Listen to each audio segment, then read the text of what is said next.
हाय, hello, नमस्कार. तर अनु लाईफस्टाईल या चॅनलमध्ये तुम्हा सर्वांचं मनापासून खूप खूप स्वागत आहे. तर मी आज शेतातून ब्लॉगिंगला सुरुवात केली आहे. तर मी शेतात काही फळांची झाडे लावलेली आहे, तर त्यासंबंधीच आज बोलणार आहे. तर ती कोणकोणती झाडे आहेत किंवा मी कशाप्रकारे लावले आहेत, तर प्लीज व्हिडिओ स्किप न करता पूर्ण पहा. तर चला बघूया. तर सर्वात अगोदर तर मला ना रामफळचं झाड आहे, तर त्याविषयीच बोलायचं आहे. तर हे झाड मी लॉकडाऊनमध्ये लावलेलं होतं, जे की खूप म्हणजे बी लावलेलं होतं व ते म्हणजे उगवलंसुद्धा व त्याला मी असं म्हणजे लहानपणापासून त्याची म्हणजे खूप लहान होतं तेव्हापासून काळजी घेत घेत आता ते माझ्याहून म्हणजे खूप मोठं झालं आहे.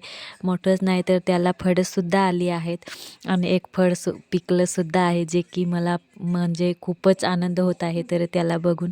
तर फायनली म्हणजे आपण जेव्हा काही काम करत असतो आणि त्याचं आपल्याला म्हणजे फळ मिळतं, तर त्याचा आनंद काही म्हणजे शब्दात सांगणे शक्य नाही. तर तसंच माझ्या बाबतीतही काही झालं आहे. तर गेल्या वर्षीसुद्धा त्याला फळं एकच आलं होतं आणि यावर्षी बहुतेक 10-12 असे जवळपास आले आहे. तर एक फळ याच्या अगोदर पिकलेलं सुद्धा, पण ते फळ काही आम्हाला म्हणजे आमच्या हातात आले नाही, तर ते तसेच गळून गेले. पण फायनली आता हे जे पिकलं ते आम्ही तोडून काढलं आहे आणि खरंच मला खूपच आनंद झाला आहे. तर अशाच प्रकारे मी काही अजून बारीक झाडं जास्त नाही पण थोडी तरी लावली आहे. तर काही पपईच लावली आहे, तसेच काही स्ट्रॉबेरीचे झाडंसुद्धा लावली आहे.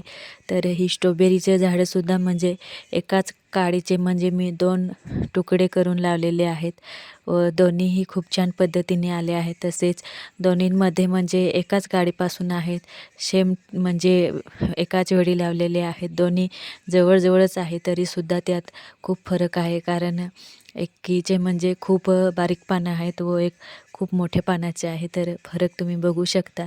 तसेच मी काही सीताफळाची रोपंसुद्धा लावलेली आहेत, जे की आता त्यांची पाने सगळे सुकून गळून गेले आहेत, पण आता नवीन पालवी फुटायला सुरुवात केली आहे. तर सर्वांना मी म्हणजे काही फुलंसुद्धा लावलेली आहेत, तर त्यांनासुद्धा मी पाणी घालून घेत असते. तर आता खूप ऊन येतं व त्यांना म्हणजे दररोज पाण्याची आवश्यकता असते, तर दररोज पाणी घालावं लागतं. तर अशाच प्रकारे काही आंब्यांची झाडेसुद्धा लावलेली आहेत. तर आता आंब्यांना इतक्या प्रचंड प्रमाणात म्हणजे मोहर आली आहे, तर काय सांगू. पण हे वातावरणामुळे सगळं म्हणजे गळून पडत आहे. तर काही म्हणजे खूप मोठे झाडे आहेत आणि काही लहान म्हणजे गेल्या 2 वर्षापासून असं लावलेले आहेत. तर त्यांनासुद्धा यावर्षी म्हणजे खूप छान प्रकारे मोहर आली आहे. तर त्यातलाच हा पहिला आंबा, जे की गेल्या वर्षी फक्त 3च आंबे आलेले, पण खूपच गोड होते ते आंबे. तर यावर्षी या पूर्ण म्हणजे आंब्याला खूपच प्रमाणात म्हणजे मोहर आली आहे. तर आणि नंतर हा दुसरा आंबा. तर हे आंब्याचं काय आम्हाला माहीत नाही, कारण कसं आहे किंवा कशी फळं येतील याची काहीच म्हणजे कल्पना नाही, कारण हा पहिल्यांदा आला आहे. तर बघू शकता त्याच्यातसुद्धा फरक आहे.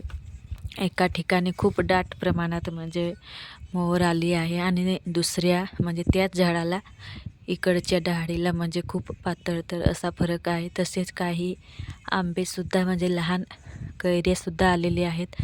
तर तुम्हाला काही या आंब्याविषयी माहिती असेल तर प्लीज कमेंटमध्ये नक्की सांगा. तसेच आणखी हे काही मोठे आंबे आहेत, तर त्यातलेच हे काही. तर हा आंबा खूपच गोड आहे, जो की खायलासुद्धा खूपच गोड लागतो.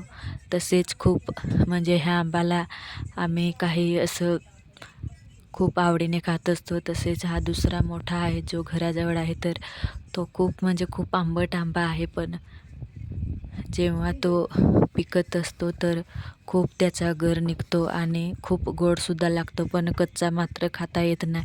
तर लोणचं वगैरे टाकायला खूप मस्त ते आंब्याचं, पण कच्चं खायला तर लगेच दात आंबत असतात.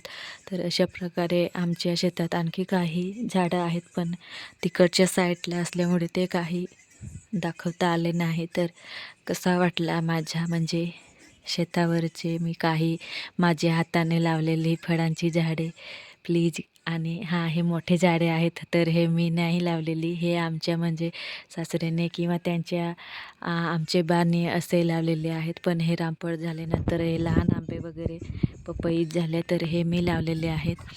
तर अशा प्रकारे मला म्हणजे झाडं लावण्याचा खूप आनंद आहे. तर चला मग भेटूया नवीन अशाच एका छानशा व्हिडिओमध्ये. तोपर्यंत बाय बाय, टेक केअर.